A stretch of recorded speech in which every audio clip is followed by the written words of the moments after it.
ایک الزام احناف کے اوپر اور امام ابو حنیفہ رحمۃ اللہ علیہ کے اوپر یہ لگایا جاتا ہے کہ یہ قیاس سے فیصلہ کرتے ہیں اور احادیث کے خلاف فیصلے کرتے ہیں۔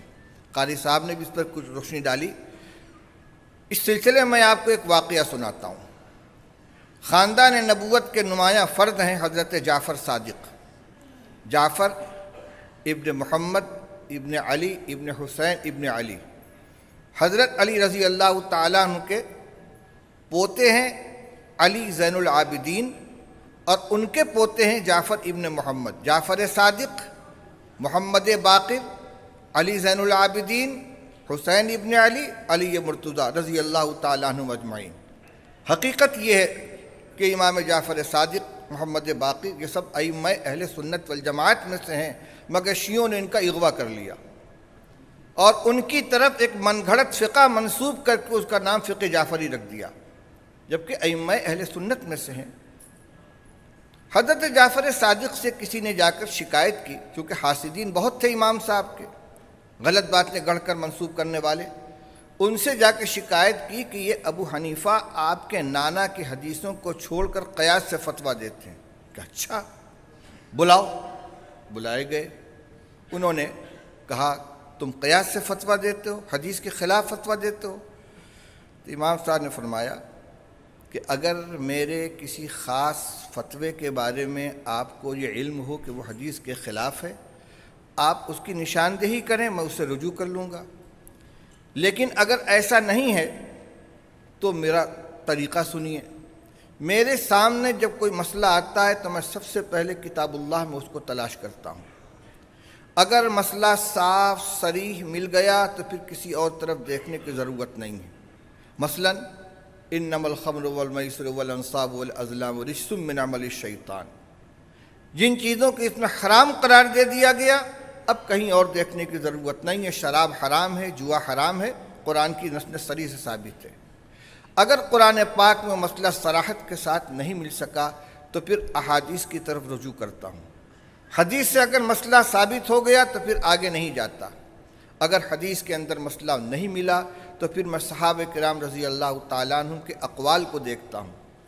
اگر وہ متفق ہیں تو اس کو اختیار کر لیتا ہوں، اگر ان میں مختلف رائے ہیں تو انہی میں سے کسی کو چن لیتا ہوں اور اقوال صحابہ کے باہر نہیں جاتا، اسی دائرے کے اندر رہتا ہوں۔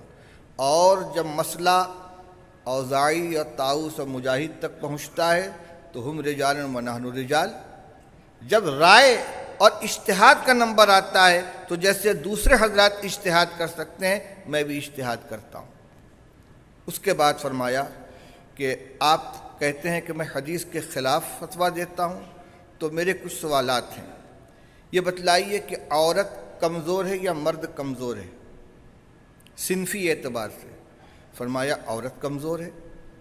فرمایا اگر میں قیاس سے فتویٰ دیتا تو میں کہتا للانثی حظ مثل الذکرین، کہ عورت کو میراث میں مرد سے 2 گنا حصہ ملنا چاہیے، لیکن نص موجود ہے کہ للذکر مثل حظ الانثیین۔ یہ بتلائیے کہ یہ فیصلہ قیاس کے مطابق ہے یا نص کے مطابق ہے؟ کہ نص کے مطابق ہے۔ فرمایا کہ یہ بتائیے کہ انسان جب خفین پہن کر چلتا ہے تو اس کی تلی میلی ہوتی یا اوپر کا حصہ؟ کہ نہیں، تلی میلی ہوتی ہے۔ فرمایا اگر میں قیاس سے فتویٰ دیتا تو میں کہتا کہ خفین پہ مسح نیچے کیا جائے، اوپر نہ کیا جائے۔ اس طرح کے 2-4 مسائل جب امام صاحب نے سنائے تو انہوں نے فرمایا کہ مجھے غلط اطلاع پہنچائی گئی تھی، میں اپنی بات سے رجوع کرتا ہوں۔ اور یہ وہی طریقہ ہے امام ابو حنیفہ رحمۃ اللہ علیہ کا جو رسول اللہ صلی اللہ علیہ وسلم نے حضرت معاذ بن جبل رضی اللہ تعالیٰ عنہ کو تلقین فرمایا تھا۔ حضرت معاذ بن جبل رضی اللہ تعالیٰ عنہ کو رسول اللہ صلی اللہ علیہ وسلم نے یمن کا گورنر بنا کر اور معلم بنا کر روانہ کیا۔ جب وہ جانے لگے تو ان کو واپس بلایا اور بلا کر پوچھا بما تقضی، تم فیصلہ کیسے کرو گے؟ قال بالسنت، بکتاب اللہ، اللہ کی کتاب کے ذریعے فیصلہ کروں گا۔ پوچھا فَإِن لَّمْ تَجِدْ فِي کتاب اللہ، فَإِن لَّمْ تَجِدْ فِيهِ، کتاب اللہ میں نہ ملا تو کیا کرو گے؟ قال فَبِسُنَّتِ رسول اللہ، اللہ کے رسول کی سنت سے میں فیصلہ کروں گا۔ آپ نے فرمایا فَإِن لَّمْ تَجِدْ فِيهِ، اگر اس میں بھی نہ ملا تو کیا کرو گے؟ قال اجتہد برأیی ولا آلو، پھر میں اپنی رائے کو تھکاؤں گا، اپنے عقل سے کام لوں گا، خوب غور کروں گا، یعنی نصوص کتاب اللہ کی آیات اور احادیث، ان کے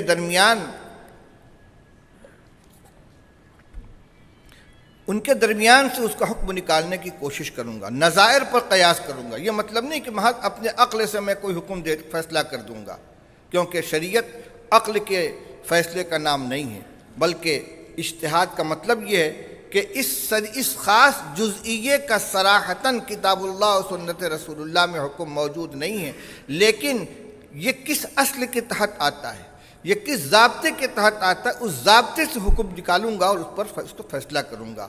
تو رسول اللہ صلی اللہ علیہ وسلم نے فرمایا الحمدللہ الذی وفق رسول اللہ لما یحب و یرضی۔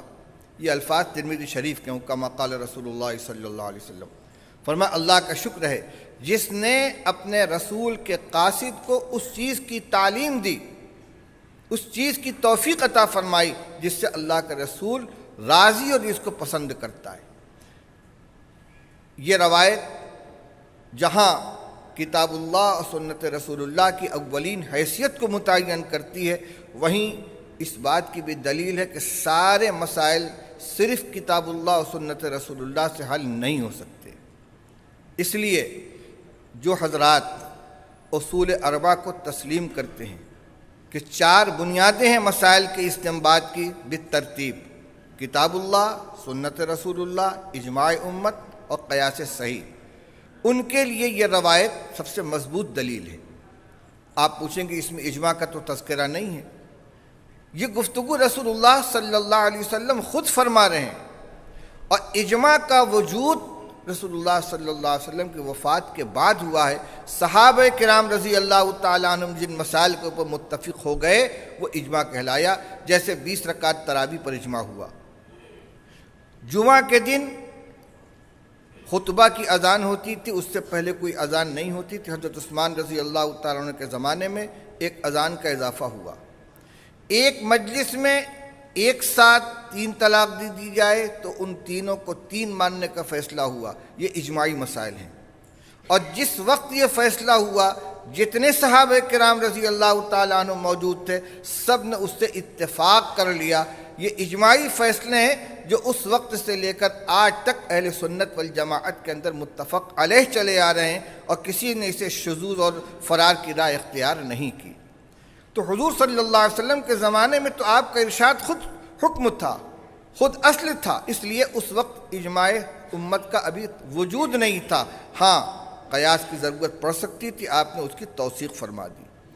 بعض حضرات اس روایت کی استنادی حیثیت پہ کلام کرتے ہیں، کیونکہ ترمذی شریف میں جہاں یہ روایت نقل کی گئی ہے اس کی سند کے آخر میں یہ آتا ہے کہ راوی نقل کرتے عن اصحاب معاذ عن معاذ بن جبل رضی اللہ تعالیٰ عنہ، حضرت معاذ کے تلامذہ حضرت معاذ سے اس کو نقل کرتے ہیں۔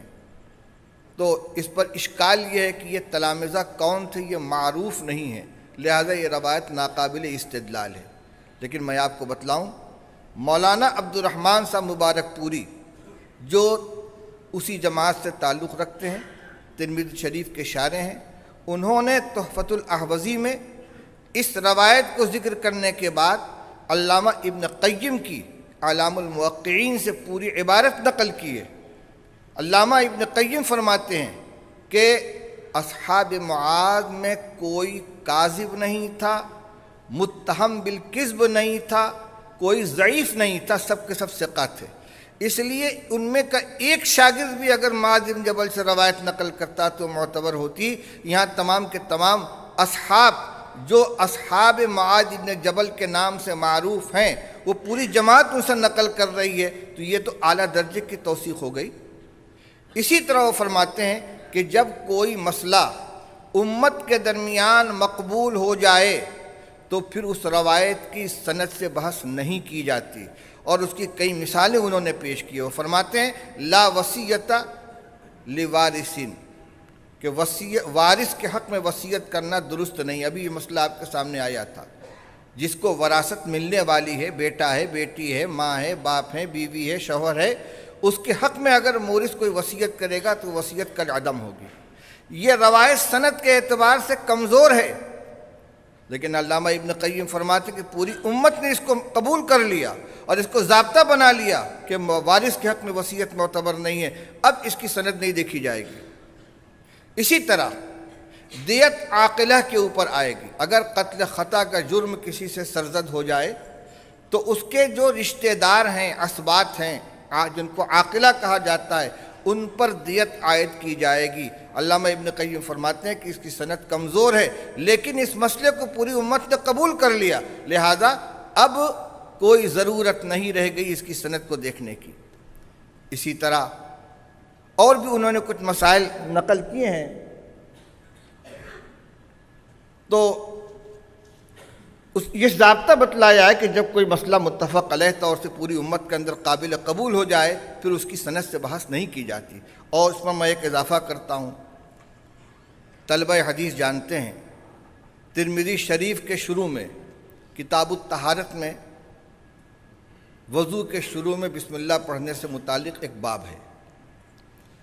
اس روایت کو ذکر کرنے کے بعد امام ترمذی رحمۃ اللہ علیہ، امام احمد بن حنبل رحمۃ اللہ علیہ کا یہ قول نقل کرتے ہیں کہ وضو کے شروع میں بسم اللہ پڑھنے سے متعلق کوئی مضبوط روایت میرے علم میں نہیں ہے۔ اور اسی کے بعد اسحاق ابن راہویہ کا یہ قول نقل کرتے ہیں کہ اسحاق ابن راہویہ کہتے ہیں کہ وضو کے شروع میں بسم اللہ پڑھنا واجب ہے، اگر قصداً کوئی شخص بسم اللہ چھوڑ دے گا تو اس کا وضو نہیں ہوگا۔ اور امام احمد ابن حنبل رحمۃ اللہ علیہ کا بھی تقریباً یہی مسلک ہے۔ ایک طرف وہ یہ کہتے ہیں کہ کوئی مضبوط روایت علم کے اندر نہیں ہے، میرے علم میں نہیں ہے۔ جب امام احمد ابن حنبل کے علم میں نہیں ہے تو کون مدعی ہوگا کہ میرے علم میں ہے؟ لیکن اس کے باوجود چونکہ رسول اللہ صلی اللہ علیہ وسلم کے زمانے سے وضو کے شروع میں بسم اللہ پڑھنے کا عمل چلا آ رہا ہے، تو جو چیز معمول کے اندر شامل ہے وہ اس کی سند دیکھنے کی ضرورت نہیں ہے۔ تو علامہ ابن قیم نے اس کو ثابت کیا ہے کہ یہ روایت معاذ بن جبل رضی اللہ تعالیٰ عنہ کی یہ امت کے اندر مقبول ہے۔ یہ میں نے اس لیے تذکرہ کر دیا کہ بعض حضرات کی طرف سے یہ مسئلہ اٹھایا ہے۔ بنارس میں ایک مرتبہ ایک بیان میں نے اس حدیث کا حوالہ دے دیا، تو ہمارے ایک جامعہ سلفیہ ہے، اس کے ایک مقرر صاحب نے اس کے تردید میں فرمایا کہ پہلے اس کا حدیث ہونا تو ثابت کیا جائے، یعنی اگر کسی نے اس کے اوپر کچھ کلام کر دیا کسی راوی کے بارے میں تو حدیث ہونے سے وہ ساقط ہو گئی۔ بہرحال یہ بڑی جرأت کی بات ہے۔ تو میں یہ عرض کر رہا تھا کہ امام اعظم ابو حنیفہ رحمۃ اللہ علیہ کے یہاں جو روایات کو سند کے ساتھ نقل کرنے سے زیادہ ان کی یہاں روایات کو اپنے اصول کے اندر جگہ دی گئی ہے، اور ان کا طریقہ استنباط کا وہی تھا جو رسول اللہ صلی اللہ علیہ وسلم نے حضرت معاذ بن جبل رضی اللہ تعالیٰ عنہ کو تلقین فرمایا تھا۔ اور ایک بات آپ کی شاید قاری صاحب نے بھی ذکر کی تھی کہ احادیث کا امام ابو حنیفہ رحمۃ اللہ علیہ کے یہاں اتنا اہتمام ہے کہ کتنی روایتیں جن کو دوسرے حضرات ضعیف کہہ کے ترک کر دیتے ہیں کہ روایت ضعیف ہے، لیکن احناف کے یہاں ان کو اختیار کیا جاتا ہے۔ اور امام ابو حنیفہ رحمۃ اللہ علیہ کا یہ ضابطہ ہے کہ قیاس کے مقابلے میں حدیث ضعیف کو ترجیح دیتے ہیں۔ اگر اس کے مقابلے میں اس سے قوی کوئی روایت موجود ہو تو اس کی طرف دیکھیں گے، لیکن جس مسئلے میں صرف ایک روایت ہے یا چند روایتیں ہیں اور سب درجے کے اعتبار سے کمزور ہیں تو ان روایات کے مقابلے میں قیاس نہیں کیا جاتا، کمزور روایت کو ہی قابل قبول قرار دے کر اس پر مسئلے کی بنیاد رکھی جاتی ہے۔ بہرحال امام ابو حنیفہ رحمۃ اللہ علیہ کی محدث کی حیثیت سے جو شان ہے وہ اس زمانے میں بھی تسلیم کی گئی۔ مسعر ابن قدام جو کوفہ کے بہت بڑے محدث ہیں، جن کی حیثیت یہ تھی کہ حدیث کے دو بہت بڑے عالم جو امام ہیں، امام شعبہ ابن الحجاج اور سفیان ثوری، یہ دونوں حضرات جب کسی حدیث کے بارے میں گفتگو کرتے اور فیصلہ نہ ہو سکتا تو کہتے تھے چلو مسعر ابن قدام کے پاس چلتے، ان سے فیصلہ کرائیں گے۔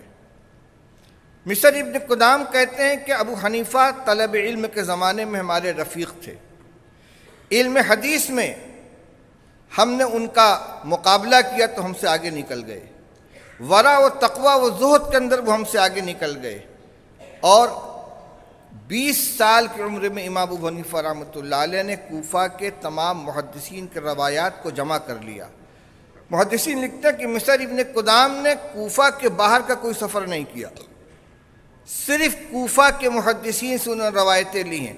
ہاں یہ الگ بات ہے کہ کوفہ اس زمانے میں مرکز تھا، حضرت عمر کے تلامذہ، حضرت عبداللہ ابن مسعود کے تلامذہ، حضرت ابو موسیٰ اشعری کے تلامذہ، حضرت علی مرتضیٰ کے تلامذہ، یہ سارے کے سارے وہیں اکٹھا تھے۔ خلافت کا مرکز تبدیل ہو چکا تھا حضرت علی رضی اللہ تعالیٰ عنہ کے زمانے میں، اور کبار صحابہ کا مرکز بن گیا تھا کوفہ، اور ان اکابر صحابہ کے تلامذہ موجود تھے، ان کے علوم سے پورا کوفہ جگمگا رہا تھا۔ تو امام ابو حنیفہ رحمۃ اللہ علیہ نے اور مصر ابن قدام نے کوفہ کے تمام ائمہ کے تمام محدثین کے علوم کو حاصل کیا۔ مصر ابن قدام تو کوفہ کے باہر گئے ہی نہیں، امام صاحب نے تو اسفار بھی کیے۔ وہ جب یہ کہہ رہے ہیں کہ امام ابو حنیفہ مجھ سے آگے نکل گئے، اور ان کی یہ حیثیت ہے کہ شعبہ ابن حجاج اور سفیان ثوری جب کسی حدیث کے بارے میں فیصلہ نہیں کر پاتے تو مصر ابن قدام کے پاس جاتے ہیں فیصلہ کرانے کے لیے۔ اس سے اندازہ کیجیے کہ خود امام ابو حنیفہ رحمۃ اللہ علیہ کا حدیث کے اندر کیا پایا تھا۔ رہ گئی یہ بات کہ ان سے روایات کم مروی ہیں، تو میں نے ابھی اس کی وجہ آپ کے سامنے بیان کی۔ اور پھر امام شافعی رحمۃ اللہ علیہ بھی تو ائمہ مجتہدین میں سے ہیں، ان سے کتنی روایتیں حدیث کی کتابوں میں مروی ہیں۔ اگر مسند شافعی ہے تو مسند امام اعظم بھی موجود ہے، اور 17 نسخے اس کے موجود ہیں۔ کتاب الاثار کے 4 نسخے موجود ہیں 4 تلامذہ سے، اور موسوعہ مسند امام اعظم ابو حنیفہ کو دیکھا جائے تو مرویات کی تعداد 10,000 تک پہنچ جاتی ہے۔ صرف متداول صحائح ستہ یا اور جو کتابیں علماء کی مراجعات کے اندر رہتی ہیں، ان میں روایات کے مذکور نہ ہونے سے یہ فیصلہ کر لینا کہ ان کے پاس روایات کا ذخیرہ نہیں تھا، یہ ایک غلط قسم کا استنباط، غلط نتیجہ نکالنا ہے، اور جو حقیقت سے بہت دور ہے۔ بہرحال وقت کافی ہو چکا ہے، اور جو باتیں میرے ذہن میں تھیں اس کا بہت بڑا حصہ ہمارے پیش رو حضرات نے آپ کے سامنے بیان کر دیا تھا۔ اس اجتماع کا جو انتظام کیا ہے ہمارے دوست قاری اسامہ محمد رفیق صاحب اور ان کے احباب اور معاونین نے، یہ بہت اچھا کام کیا ہے۔ میں پوری جماعت کی طرف سے ان کو مبارکباد دیتا ہوں، اور اس کانفرنس کا انعقاد جن بڑوں کی اجازت اور ان کی رہنمائی میں ہوا ہے وہ سب ہماری طرف سے شکریہ کے مستحق ہیں۔ خادم الحرمین الشریفین ملک عبداللہ ابن عبدالعزیز، اور نئے جو ہمارے وزیر شؤون دینیہ ہیں شیخ کیا نام ہے سلیمان ابو الخیل، ابھی نیا آئے ہیں، نیا نام بھی ہے میرے ذہن میں نہیں بیٹھا ہے۔ اور اسی طرح یہ شعبہ دعوت کے جو ذمہ دار حضرات ہیں، ان کے اجازت اور ان کے تعاون سے، اور خاص طور سے شیخ عبدالعزیز بن عبداللہ العمار، جن کی کمی یہاں محسوس ہو رہی ہے، متعدد مرتبہ ان سے ملاقاتیں ہوئیں اور ان کی صحبت سے مستفید ہونے کا موقع ملا ہے، ان کی دلچسپی بھی اس کے اندر شامل حال ہے۔ یہ سب حضرات اس علمی معاونت کے لیے قابل تشکر ہیں، اور جو یہ پہلی کانفرنس ہے، امید ہے کہ انشاءاللہ اس کے بعد اور دیگر ائمہ مجتہدین کے سلسلے میں بھی اجتماعات ہوں گے، اور علماء کی باتوں سے سب کو مستفید ہونے کا موقع ملے گا۔ تبھی میں نے ذکر کیا آپ کے سامنے کہ قاری اسامہ صاحب اور ان کے احباب، ان حضرات کا خاص طور سے شکریہ ادا کرنا چاہیے پوری جماعت کی طرف سے۔ پیش وہی رہیں، اور یہ بھی حقیقت ہے کہ یہ تنہا ان کی کوشش کا نتیجہ نہیں ہو سکتا۔ ہمارے جو جدہ میں، مکہ مکرمہ میں جو اکابر جو حضرات موجود ہیں، ان کا بھی تعاون اس میں قدم قدم پر حاصل رہا ہے۔ اور پھر ہمارے یہ اکابر جو دور دراز سے سفر کر کے آئے ہیں، مولانا محمد احمد صاحب، قاری حنیف صاحب، یہ سب سے پہلے شکریہ کے مستحق ہیں۔ آج ان کی قیمتی باتوں سے ہمیں مستفید ہونے کا موقع ملا، یہ نہ ہوتے تو بے دولہا کی بارات بن کر رہ جاتی اور ہمیں استفادہ کا موقع نہ مل پاتا۔ اللہ تعالیٰ سے دعا کرتا ہوں کہ اللہ تعالیٰ اس کے بہتر سے بہتر ثمرات ظاہر فرمائے، اور پوری ملت کو اس کا فائدہ پہنچے، اور پھر ہمیں اور آپ کو مل بیٹھنے کا اور ان قیمتی باتوں کو سننے کو موقع ملے۔ وآخر دعوانا الحمدللہ رب العالمین۔